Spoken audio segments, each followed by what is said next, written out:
జై గురుదేవ్. ఓం శ్రీ సాయిరామ్. అనంతాత్మ స్వరూపులారా, నిన్న మీరు గురు సందేశంలో కామక్రోధాలను గురించి తెలుసుకున్నారు. అరిషడ్ వర్గాలలో కామక్రోధాలు అనేవి చాలా కీలకమైనవి. మనిషి పతనం అనేది కామంతోనే మొదలవుతుంది. భూమండలం మొత్తంలో సమస్త ప్రాణికోటిలోకెల్లా నిరంతరం కామం కోసం పరితపించే ఒకే ఒక దుష్టజాతి ఈ మానవుడే. కాబట్టి కామమే మనిషిని సమూలంగా పతనం చేసింది. ఆ కామం యొక్క రూపాంతరమే కోరికల పుట్ట. కోరికలు పెరుగుతూ ఉంటే, ఆ కోరికలు తీరుతూ ఉంటే, కోరికలు పరంపరగా ఉత్పన్నమవుతూ ఉంటాయి. కోరికలను పెంచుకోవటం అంటే నిప్పుకు నెయ్యిని తోడు చేసినట్లే, అగ్నికి ఆజ్యం పోసినట్లే. అందువల్ల కామక్రోధాన్ని జయించిన వ్యక్తి తనను తాను జయించగలుగుతాడు, విశ్వాన్ని కూడా జయించగలుగుతాడు. అయితే అరిషడ్ వర్గాల్లో మరి రెండు ప్రమాదకరమైనటువంటి అవలక్షణాలు ఉన్నాయి. అవేమిటంటే లోభం, మోహం. లోభమోహాలు, ఆ రెండింటిని గురించి ఈరోజు తెలుసుకుందాం. లోభము అంటే పిసినారితనం, మోహము అంటే విడరాని సంబంధం ఏర్పరచుకొని బానిసత్వంలో జీవించడం. మనిషిని సమూలంగా పతనం చేసి స్వార్థంగా, సంకుచితంగా జీవితాన్ని కొనసాగింపజేసే ఒకే ఒక ప్రమాదకరమైన అవలక్షణం ఏంటంటే లోభం, పిసినారితనం. ఒక్కసారి మీరు పిసినారి యొక్క జీవన విధానాన్ని జాగ్రత్తగా పరిశీలించండి. అతను దాచుకోవటం మొదలు పెడతాడు, పంచటం మర్చిపోతాడు. తాను అనుభవించడు, ఇతరులను అనుభవించనీయడు. అవసరాలు తగ్గించుకుంటాడు. కనీస అవసరాలతో జీవిస్తూ ఉన్నప్పటికీ మనసు మాత్రం నిరంతరం భయపడుతూ ఉంటుంది. భద్రత ముసుగులో బంధించబడతాడు. ఆస్తులు, అంతస్తులు, సంపద లేకపోతే బ్రతకలేనేమో అనేటటువంటి భయం నిరంతరం వెంటాడుతూ ఉంటుంది. డబ్బులు ఖర్చు అయితే కుటుంబం ఏమైపోతుంది అనేటటువంటి భయం నిరంతరం వెంటాడుతూ ఉంటుంది. దానినే ఫైనాన్షియల్ ఫోబియా అంటారు, ఆర్థిక భయం అంటారు. కావాలి అనుకునే వ్యక్తి యొక్క మనస్తత్వాన్ని గమనించండి.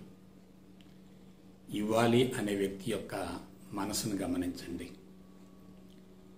ఇవ్వాలి అనుకునే వ్యక్తి మనసు వికసిస్తుంది. కావాలి అనుకునే వ్యక్తి మనసు కుంచుకుపోతుంది.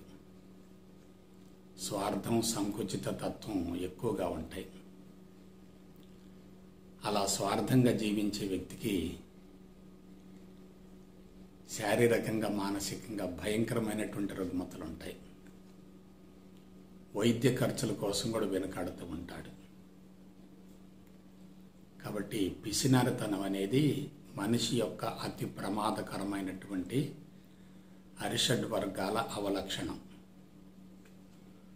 ఆ లక్షణం అనేది మనిషిని సమూలంగా పతనం చేస్తుంది. ఇక్కడ మీకు ఒక విషయం చెప్తాను. కొంతమంది అతి సామాన్యమైన, సాధారణమైన జీవితాన్ని గడుపుతూ ఉంటారు. పిసినారి కూడా అదే విధంగా కనపడతాడు. ఖర్చులు విపరీతంగా తగ్గించుకుంటాడు. ఎవరు? పిసినారి.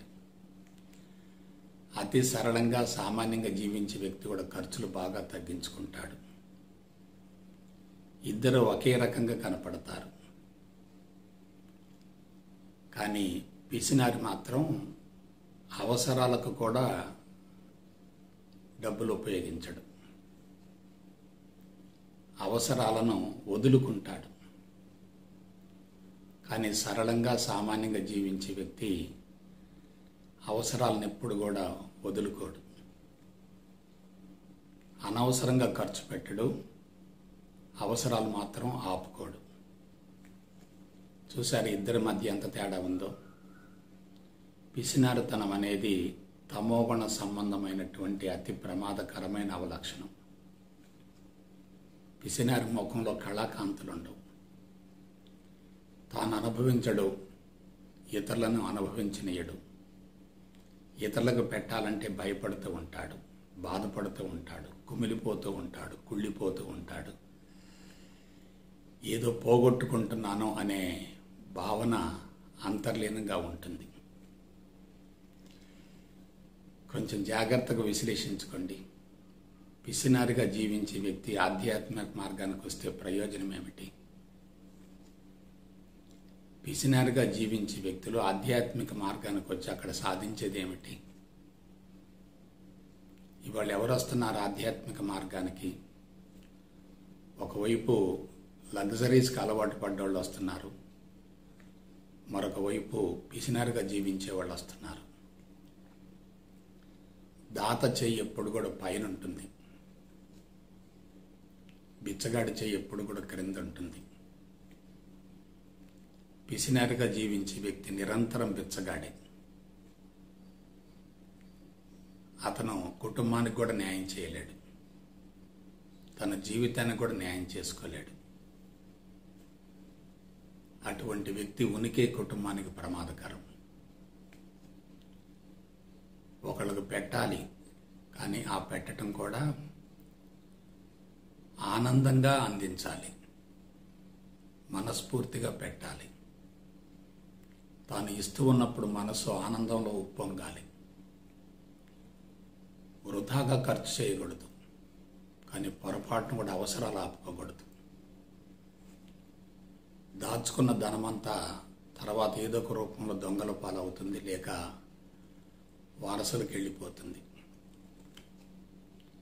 మనం ఎంత బిగబడతామో మన చుట్టూ ఉన్నోళ్ళు అంత విచ్చలవిడితనానికి అలవాటు పడతారు. కాబట్టి అవసరాలు ఎప్పుడూ ఆపుకోకూడదు, అనవసరంగా వృధా ఖర్చులు చేయకూడదు, అపాత్ర దానం చేయకూడదు. పాత్ర దానమే ఉత్తమమైంది. వ్యక్తిగత అవసరాల కోసం అతిగా ఖర్చు పెట్టకూడదు. పొదుపు చేయాలి, అందులో కొంత భాగాన్ని సమాజానికి అందించాలి. దాన ధర్మాలు చేసే వ్యక్తులను మీరు గమనించండి. ఇంట్లో 10 మందికి భోజనం పెట్టేటటువంటి కుటుంబాలను గమనించండి. చుట్టూ ఉన్నటువంటి వ్యక్తులకి ఏదో ఒక విధంగా సహాయం చేసే వ్యక్తులను గమనించండి. వాళ్ళ మనసు ఎంత విశాల భావంతో ఉంటుందో. కాబట్టి సంకుచితంగా స్వార్థంగా జీవించటం అంత ప్రమాదం మరొకట్లేదు. దాన్నే లోభత్వం అంటారు. లోభత్వం, పిసినారితనం. ఒక వ్యక్తి నదిని దాటడం కోసం భార్యను, బిడ్డను, డబ్బుల మూటను తీసుకొని వచ్చాడట. నది బాగా ఉప్పొంగుతూ ఉందట. నదిని దాటాలి, పడవెక్కాలి, పడవ అతనికి డబ్బులు ఇవ్వాలి. అతనిది పిసినారితనం. అందువల్ల పడవ అతనికి డబ్బులు ఇవ్వాల్సి వస్తుంది అనేటటువంటి భావంతో భార్యను చేత్తో పట్టుకొని బిడ్డను చంకలో పెట్టుకొని డబ్బుల మూట నెత్తిన పెట్టుకొని తనంతట తానే నదిని దాటడం కోసం ప్రయత్నించాడట. కొంత దూరం పోయేసరికి ఆ నదీ ప్రవాహం ఎక్కువైంది. అప్పుడు ఒకటి ఆలోచించాడు. భార్య భారంగా ఉంది, ఈ భార్య పోతే మరొక భార్యని మరలా వివాహం చేసుకోవచ్చు. బిడ్డ పోతే మరలా బిడ్డ కలగడు కదా తొందరగా. కాబట్టి బిడ్డ మీద ప్రేమ ఎక్కువ ఉంది, భార్య మీద ప్రేమ తక్కువగా ఉంది. అందుకని భార్యను వదిలిపెట్టాడు. ఆ తర్వాత కొంత దూరం పోయాడు. ఆ బిడ్డ కూడా బరువు అయ్యాడు. ఆ బిడ్డను కూడా నదిలో వదిలేశాడు. మరికొంత దూరం వెళ్ళాడు. నెత్తి మీద ఉన్న డబ్బుల మూట కూడా బరువైంది. దాన్ని కూడా వదిలేశాడు. చివరికి ఒక్కడే అవతల ఒడ్డుకు చేరాడు. 10 మందికి సహాయం చేద్దాము అనే భావన కలుగుతుందంటే అది హృదయ మట్టం. 10 మందికి ఉపయోగపడాలి అనే భావన కలుగుతుందంటే అతనిలో హృదయ స్పందన బాగా ఉంది. ఇతరులకు మేలు చేసేటటువంటి వ్యక్తులు ఇతరుల నుండి ఆశీస్సులు పొందుతూ ఉంటారు, అభినందనలు పొందుతూ ఉంటారు. వారి ద్వారా స్పష్టమైనటువంటి ఆశీస్సులు వస్తూ ఉంటాయి. కాబట్టి జీవితంలో మనం తీసుకెళ్లేది ఏమీ లేదు. ఎట్లొచ్చామో అట్లా వెళ్తాం. కానీ పిసినారుగా ఎందుకు ఉండాలి? అవసరమైనంత మేరకు పొదుపు చేసుకోవటం చాలా అవసరం. కానీ అవసరాలను బలవంతంగా అణుచుకోకూడదు, తగ్గించుకోకూడదు. అలా అని చెప్పి దుబారా ఖర్చు చేయకూడదు. కాబట్టి పిసినారి ఎప్పుడూ పేదవాడే. సంపద లేకపోయినా 10 మందికి మేలు చేయాలి అని పరితపించే ఏ వ్యక్తి అయినా ఐశ్వర్యవంతుడే. ఐశ్వర్యం అనేది డబ్బుతో ముడిపడింది కాదు, అది ఒక మానసిక స్థితి. ఇతరులకు సహాయం చేయాలి అనే భావన ఎప్పుడైతే బలీయంగా ఉంటుందో ప్రకృతి వనరులను తప్పనిసరిగా చేకూరుస్తుంది. ఇతరుల నుంచి దోచుకోవాలి అనే భావన ఎప్పుడైతే బలీయంగా ఉంటుందో అతడు దోచుకున్నది ఏదో ఒక రూపంలో ఏదో ఒక విధంగా వెళ్ళిపోతుంది. డ్యాము నిండా నీళ్లు ఉన్నాయి అనుకోండి, చాలా మంచిదే. కానీ పొరపాటున డ్యామ్ తెగిపోతే నీరు మొత్తం వెళ్ళిపోతుంది. అలాగే కుటుంబ బాధ్యతలు సక్రమంగా నిర్వహిస్తున్నటువంటి వ్యక్తికి కుటుంబంలో గౌరవ మర్యాదలు ఉంటాయి. కుటుంబాన్ని సక్రమంగా పోషించలేకపోతే కుటుంబ సభ్యుల నుంచి గౌరవ మర్యాదలు లభించవు. అంతర్గతంగా పోరాటం జరుగుతూ ఉంటుంది. తనను చూసి అందరూ భయపడుతూ ఉంటారు, కానీ అంతర్గతంగా వ్యతిరేకిస్తూ ఉంటారు. అందువల్ల నాకు ఎక్కువ చెప్పను నేను. పిసినారితనం అనేది ఆధ్యాత్మిక పురోభివృద్ధికి అతి ప్రమాదకరమైన అవలక్షణం. కామము క్రోధము 2 ఉన్నటువంటి వ్యక్తులకి లోభం వస్తుంది. ఎందుకంటే పొందాలి అనే భావన ఉంటుంది, దాచుకోవాలనే భావన ఉంటుంది, ఇతరులకు ఏదైనా ఇవ్వాలి అనే భావన ఉండదు. కాబట్టి లోభి అన్ని విధాల అతిహేయమైన జీవితాన్ని గడుపుతూ ఉంటాడు. ఇతనికి విలాసమన్నా, వినోదమన్నా, శృంగారమన్నా అసలు గిట్టదు. దాచుకునే మనస్తత్వం ఎక్కువగా ఉంటుంది. కాబట్టి లోభత్వం అనేది పూర్తిగా వదిలితేనే మనిషి ఆధ్యాత్మికంగా పరిణతి చెందగలుగుతాడు. ఎంత కుంచుకుంటే అంత శక్తి హరించుకుపోతుంది. ఎంత విస్తరిస్తూ ఉంటే అంత శక్తి పెరుగుతూ ఉంటుంది. కుంచుకున్న వాళ్ళ జీవితం నరకప్రాయం అవుతుంది. వికసించే వారి జీవితం స్వర్గమయం అవుతుంది. కాబట్టి లోభత్వం అనేది అతి ప్రమాదకరమైన అరిషడ్ వర్గాలలోని అవలక్షణం. దాని నుంచి పూర్తిగా బయటపడండి. ఆ తర్వాత మోహం. ఇక ఇంతకు మించిన ప్రమాదకరమైనటువంటి అవలక్షణం మరొకట్లేదు. మోహము అంటే వ్యక్తులతోటి, వస్తువులతోటి, ప్రపంచంతో, విషయ వాంఛలతోటి, సంఘటనలతోటి, సన్నివేశాలతోటి, కులము, మతము, వర్గము, ప్రాంతం, పార్టీ వంటి వాటితోటి విడరాని బంధం ఏర్పరచుకోవటం. విడరాని బంధం ఏర్పరచుకోవటం ఇంగ్లీష్లో దీన్ని అటాచ్మెంట్ అంటారు. Attachment is the mother of misery, sorrow, suffering and disease. ప్రపంచం మొత్తంలో జబ్బులతో బాధపడే వాళ్ళని కానీ, దుఃఖము, బాధ, విచారానికి గురయ్యేటటువంటి వాళ్ళని కానీ మీరు జాగ్రత్తగా పరిశీలించండి. వాళ్ళలో తప్పనిసరిగా ఈ అటాచ్మెంట్ ఉంటుంది. నేను, నాది, నాకు అనే భావన ఎక్కువగా ఉంటుంది. వాళ్ళు లేకపోతే నా జీవితం ఏమైపోతుందో అనేటటువంటి బానిస భావం ఉంటుంది. డిపెండెన్సీ ఉంటుంది.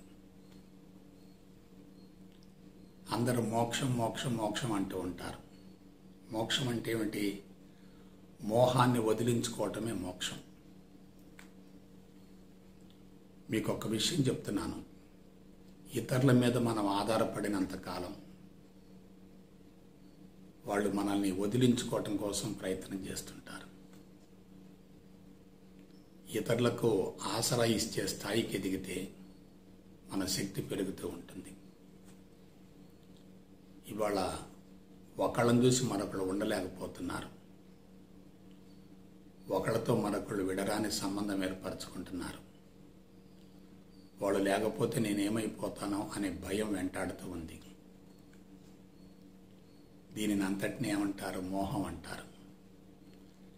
శారీరక మోహం, ఇంద్రియాల మోహం, మానసిక మోహం, ప్రపంచ వ్యామోహం, అధికార దాహం, కీర్తి దాహం, గుర్తింపు దాహం, ధనకాంక్ష. ఏంటిదంతా?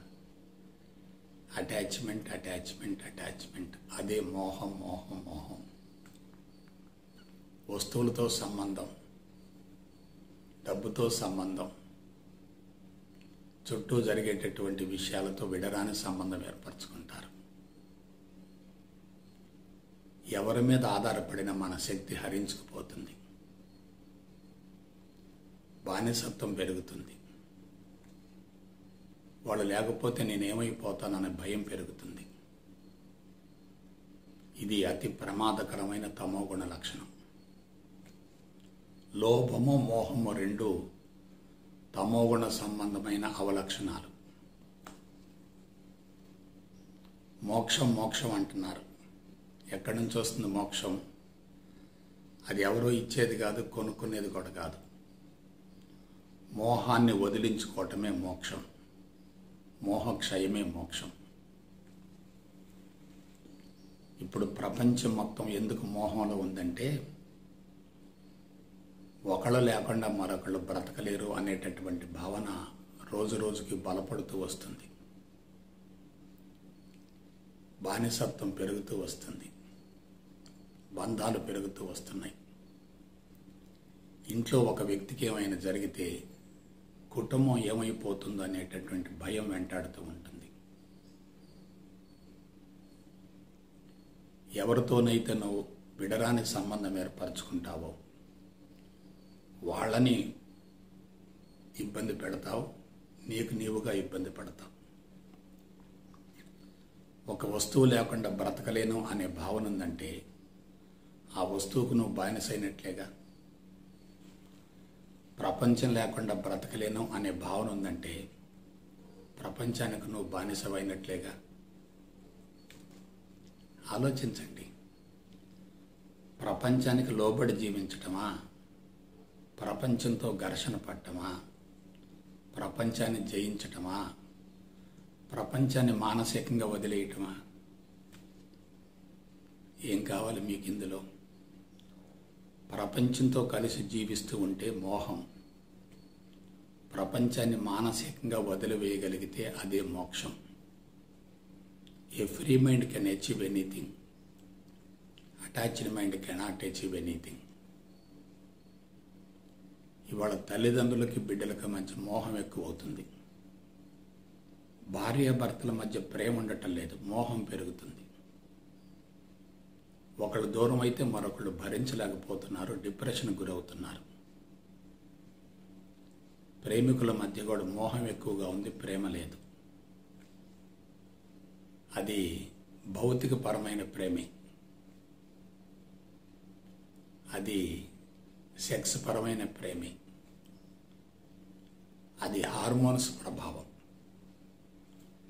ఇవాళ ప్రపంచంలో జరిగేటటువంటి ఆత్మహత్యల వెనుక మీరు జాగ్రత్తగా వ్యక్తులను పరిశీలించండి. వాళ్ళు మోహం వల్లనే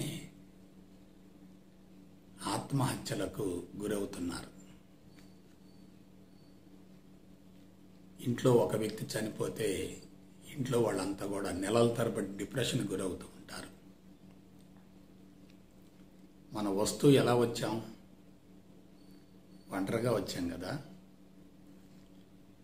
మరి ఎలా జీవించాలి? ఒంటరిగానే జీవించాలి. పోతూ ఎలా పోతాం? మనకు తెలియకుండా ఒంటరిగానే వెళ్ళిపోతాం. ఎవరు మన వెంట వస్తారు? ఏది మన వెంట వస్తుంది? ఈ సత్యం తెలియకపోతే ఎలా? పోస్ట్ గ్రాడ్యుయేషను, ప్రొఫెషనల్ కోర్సెస్, పిహెచ్డీలు చేస్తూ ఉంటారు. కానీ మోహాన్ని మాత్రం వదిలించుకోలేరు.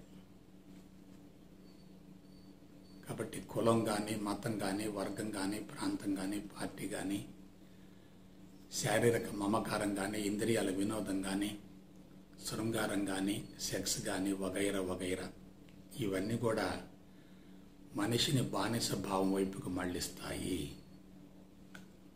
సెక్స్ లేకపోతే బ్రతకలేను, డబ్బు లేకపోతే బ్రతకలేను, ఏసీ లేకపోతే బ్రతకలేను, ఖరీదైన ఫర్నిచర్ లేకపోతే బ్రతకలేను, భార్య లేకపోతే బ్రతకలేను, భర్త లేకపోతే బ్రతకలేను, పదవి లేకపోతే బ్రతకలేను, అధికారం లేకపోతే బ్రతకలేను. ఇదంతా ఏమిటి? శక్తిని హరించి వేసే మానసిక అవలక్షణాలు. వీటి వల్ల శక్తి విపరీతంగా హరించుకుపోతుంది. ప్రస్తుతం మీరు ప్రపంచాన్ని గమనించండి.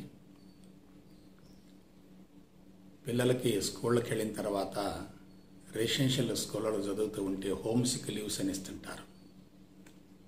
హోమ్ సిక్ లీవ్స్ అని అంటే ఏంటి? తల్లిదండ్రులను చూడకుండా ఉండలేను, వాళ్ళతో ఫోన్లో మాట్లాడకుండా ఉండలేను, వాళ్ళు లేకుండా నేను బ్రతకలేను.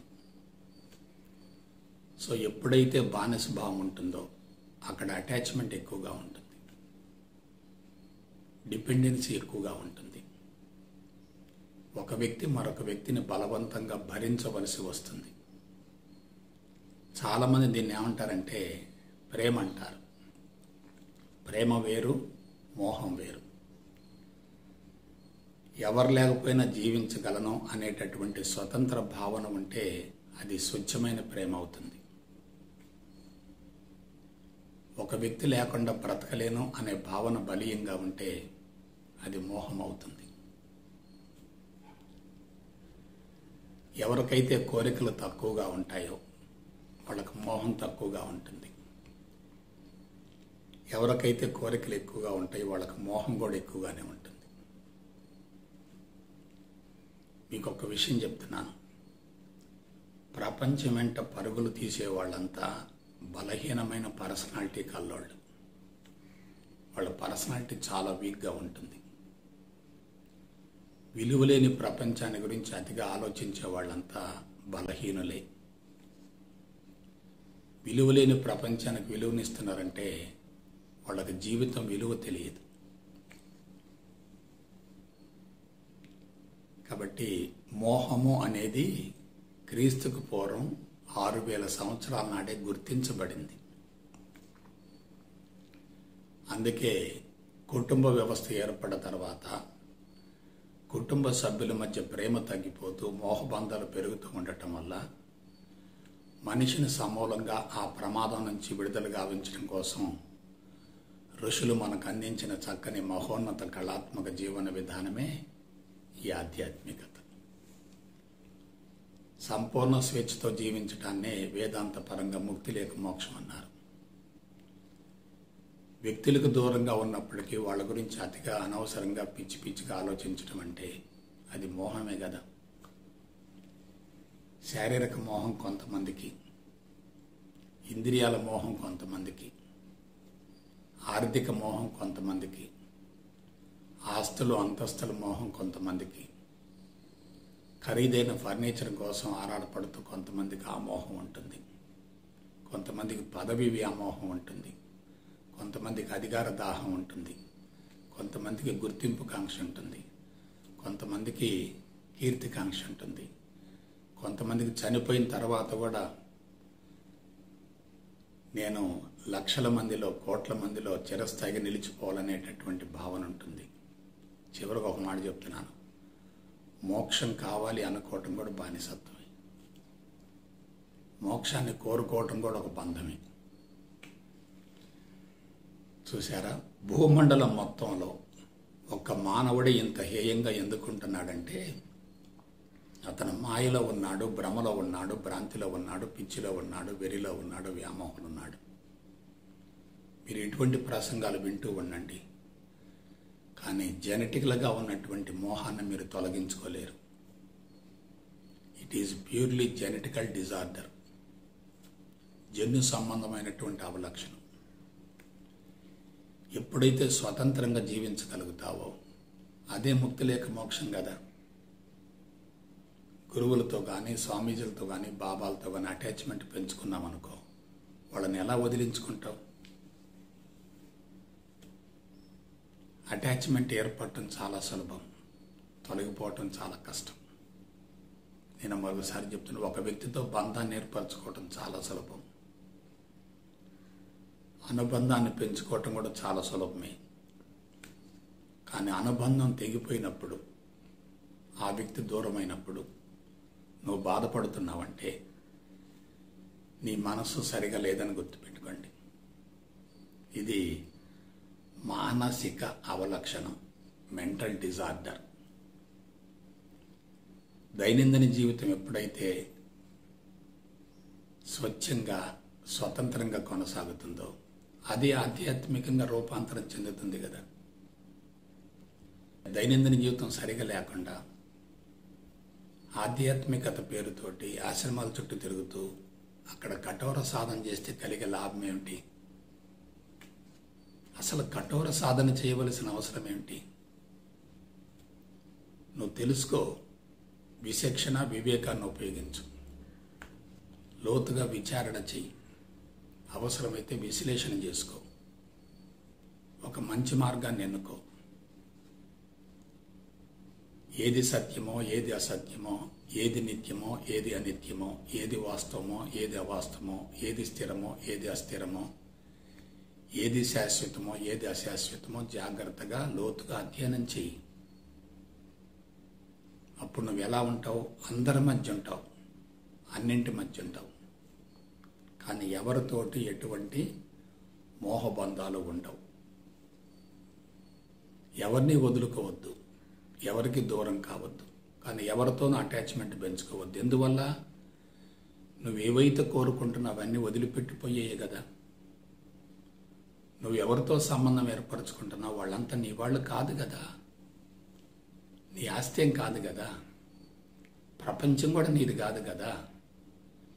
నాకేదో ప్రాపర్టీ ఉందనుకుంటున్నావు, అది ప్రాపర్టీ కాదు, అది ఒక రకమైన బంధం, ఒక రకమైన మోహం.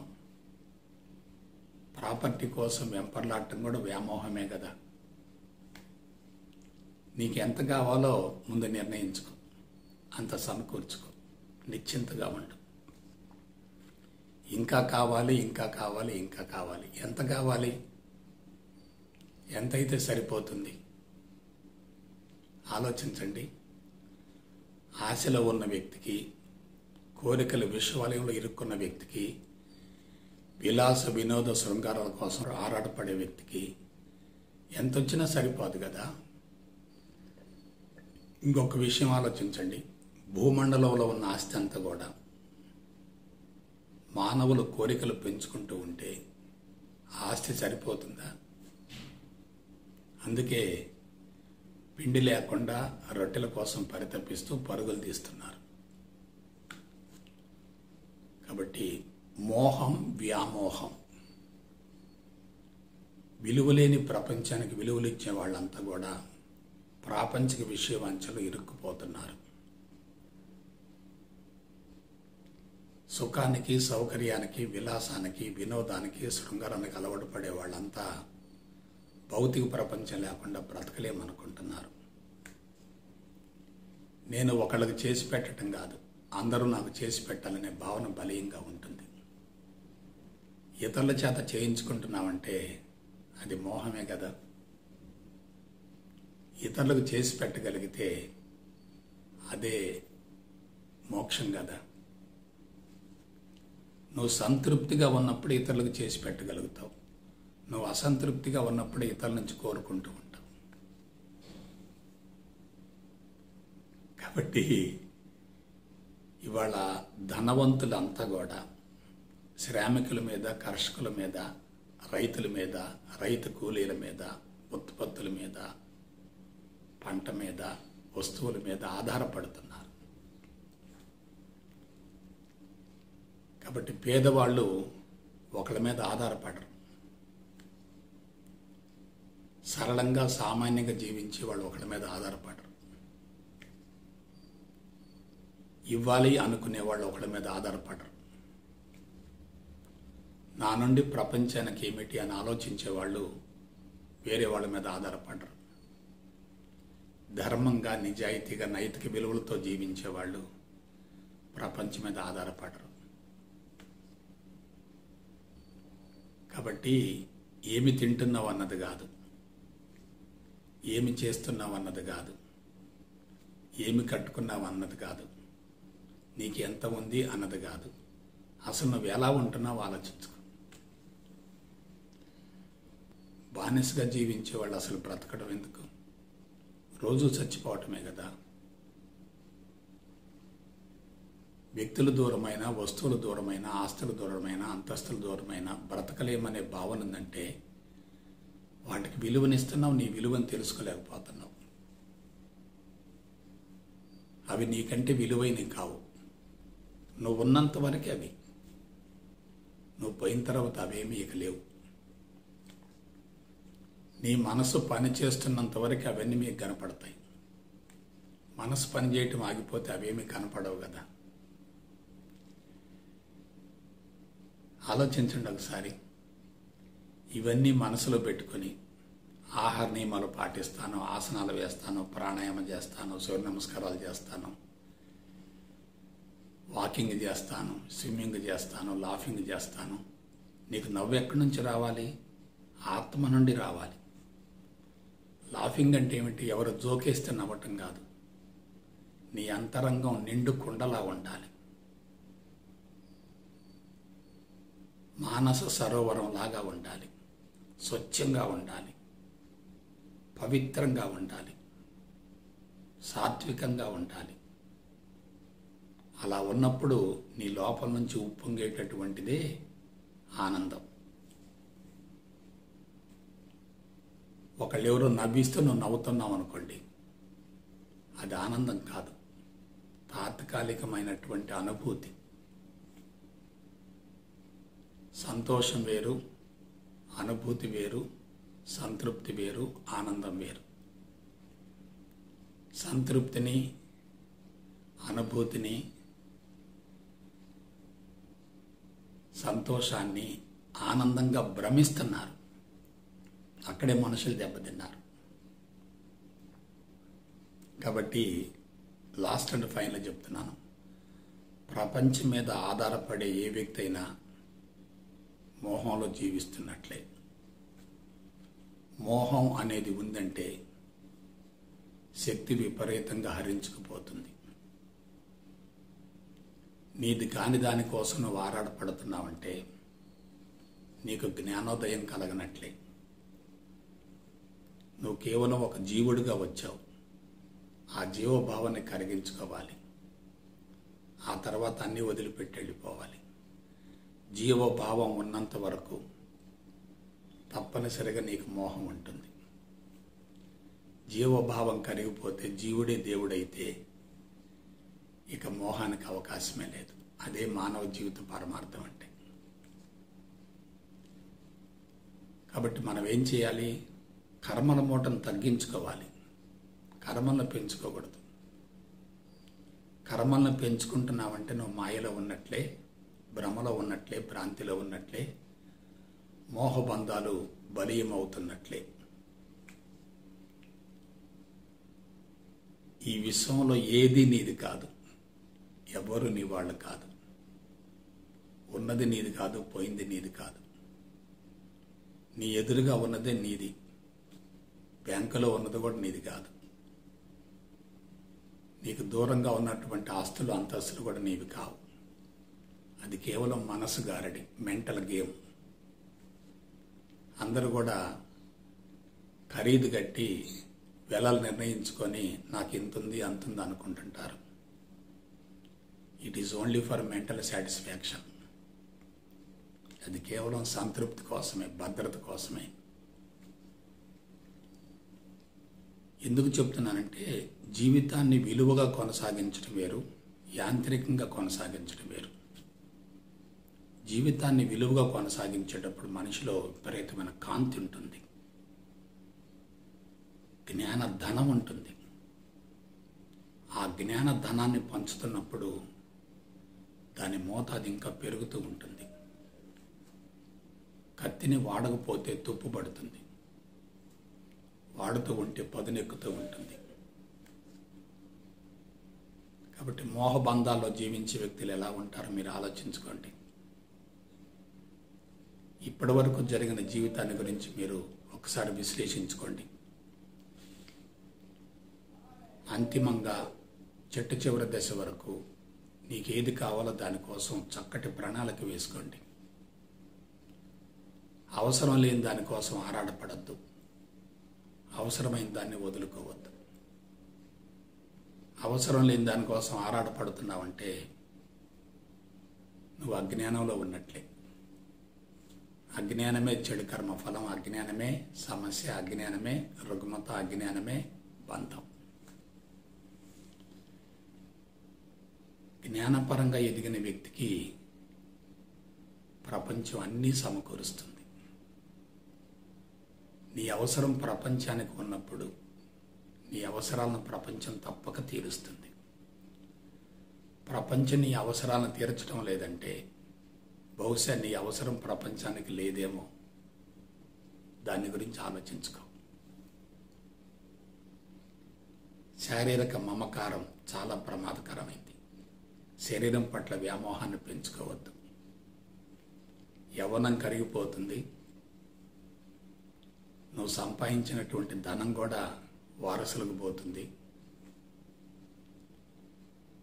జరిగిపోయిన కాలం కూడా మరలా తిరిగి రాదు. ఒకరోజు గడిచిందంటే ఒకరోజు మరణం సమీపించిందని గుర్తుపెట్టుకోండి. ఇవి చాలా సరళమైనటువంటి విషయాలు, అందరికీ అవగాహన కలిగే విషయాలే. జీవితం చాలా సులభం. దురదృష్టవశాత్తు మానవుడు దాన్ని క్లిష్టంగా చేసుకొని దాని నుంచి బయటపడటం కోసం నిరంతరం కష్టపడుతున్నాడు. యోగా ఏమిటి, ధ్యానం ఏమిటి, సమాధి ఏమిటి, ఆసనాలు ఏమిటి, ప్రాణాయామం ఏమిటి? ఎందుకు ఆ శరీరాన్ని అనవసరంగా హింసించటం? ఎందుకు మనసును బాధ పెట్టడం? ఇటువంటి విషయాల గురించి స్పష్టంగా తెలుసుకోగలిగితే నువ్వు ఆ ఊబిలోకి ఎందుకు వెళ్తావు? ఎవరైనా అటువంటి ఊబిలోకి వెళ్తున్నారంటే వాళ్ళని ఏమనాలి? వాళ్ళని మనం ఎలా రక్షించగలుగుతాం? అందుకే ఆధ్యాత్మిక మార్గం వినటానికి, బోధించడానికి, తెలియజేయడానికి ఆకర్షణీయంగా ఉంటుంది. కానీ మార్పు రావటం చాలా కష్టం. ఎందువల్ల? ఇవన్నీ కూడా జన్యు సంబంధమైనటువంటి అవలక్షణాలు, జెనెటికల్ డిజార్డర్స్. ఆ జెనెటికల్ డిజార్డర్ మారాలంటే, అది సక్రమైనటువంటి పందాలోకి రావాలంటే నువ్వు ప్రతి విషయాన్ని గురించి లోతుగా విశ్లేషణ చేయాలి. ఆ తర్వాత అనుభవంలోకి పొందాలి. విశ్లేషణ స్పష్టంగా ఉంటే అనుభవం సులభం అవుతుంది. విశ్లేషణ చేయలేకపోతే అనుభవం చాలా ఆలస్యం అవుతుంది. నాకు తెలిసినంత వరకు ఒక వ్యక్తి ఎంత క్రూరుడైనా, ఎంత దుర్మార్గుడైనా, ఎంత పిసినారైనా, ఎంత మోహబంధాల్లో ఉన్నా, ఎంత కామక్రోధాల్లో ఉన్నా, కరెక్ట్గా 3 సంవత్సరాలు దీని గురించి జాగ్రత్తగా విశ్లేషించుకుంటే, కఠోరం, కాఠిన్యం అనే పదాలు వాడకండి. కఠోరం, కాఠిన్యం అనే పదాలు ఉన్నాయంటే మనసును హింసించినట్లే, శరీరాన్ని బాధ పెట్టినట్లే. అందుకే యోగ సాధన చేసేవాళ్ళు మీరు జాగ్రత్తగా గమనించండి. వాళ్ళలో విపరీతమైన ఇరిటేషన్స్ ఉంటాయి. మెడిటేషన్ ద్వారా ఇరిటేషన్ పోవాలి తప్ప ఇరిటేషన్ పెరిగితే ఎలా? శరీరంలో కాంతి పెరగాలి, కాంతి తగ్గితే ఎలా? ఉన్న జబ్బులు పోవాలి, కొత్త జబ్బులు వస్తే ఎలా? ఆలోచించండి. కాబట్టి చుట్టూ ఉన్నటువంటి వాటి మధ్య మనం తప్పనిసరిగా కలిసి జీవించాలి. కానీ వాటిలో ఉన్నటువంటి గుణాన్ని, దోషాన్ని, లాభాన్ని, నష్టాన్ని తప్పనిసరిగా నిరంతరం బేరీజు వేసుకుంటూ ఉండాలి. నువ్వు చేసేది మొత్తం నీ అంతరంగ ప్రేరణ అయినప్పుడు, నీ అంతరంగను నువ్వు శుద్ధి చేసుకుంటే ఇక ప్రేరణకు అవకాశమే ఉండదు కదా. ఒక వ్యక్తి చనిపోతే ఎందుకు అందరూ బాధపడుతున్నారంటే ఆ వ్యక్తితో మోహబంధాలను ఏర్పరచుకున్నారు, బలీయమైన సంబంధాన్ని ఏర్పరచుకున్నారు, ఆ వ్యక్తి జీవితంతో పెనవేసుకున్నారు. ఆ వ్యక్తి లేకపోతే బ్రతకలేమనే భావన బలీయంగా ఏర్పడింది. భార్యాభర్తలను కూడా గమనించండి. ఒక 4 రోజులు, 5 రోజులు, 10 రోజులు దూరం అవటానికి ఇష్టపడలేదంటే వాళ్ళ మధ్య తప్పనిసరిగా మోహబంధాలు ఉన్నట్టే. కాబట్టి మోహం అనేది అతి ప్రమాదకరమైన అవలక్షణం. దాన్ని సమూలంగా తొలగించుకోండి. అదే మోక్షానికి మార్గం అవుతుంది. ఎగిరే పక్షి ఎలా ఉంటుంది, పంజరంలో బంధించబడ్డ పక్షి ఎలా ఉంటుంది? ఎగిరే పక్షి ఆనందంలో పొంగిపోతూ ఉంటుంది, పంజరంలో బంధించబడ్డ పక్షి కుమిలిపోతూ ఉంటుంది. దాని పరిధి చాలా చిన్నదిగా ఉంటుంది. కాబట్టి నువ్వు పరిమితమైనటువంటి జీవితాన్ని కొనసాగిస్తూ మోహబంధాలను బలీయంగా పెంచుకున్నావంటే తప్పనిసరిగా నీ శక్తి హరించుకుపోతుంది. ఎందుకంటే వాళ్ళ గురించి ఎక్కువ ఆలోచిస్తుంటాం. వాళ్ళు లేకపోతే బ్రతకలేననే భావన ఉంటుంది. వాళ్ళని గురించి ఎక్కువ ఆలోచించడం అంటే వాళ్ళని చెడగొట్టడమేగా, వాళ్ళను భయపెట్టడమేగా. తల్లిదండ్రులకు బిడ్డల పట్ల మోహం ఉందంటే వాళ్లే బిడ్డలకు మొట్టమొదటి శత్రువులు. అదే తల్లిదండ్రులు స్వేచ్ఛగా, నిండుదనంతో, సంతృప్తితో, సాత్వికతతో జీవిస్తూ ఉంటే బిడ్డలకు అదే వరం అవుతుంది.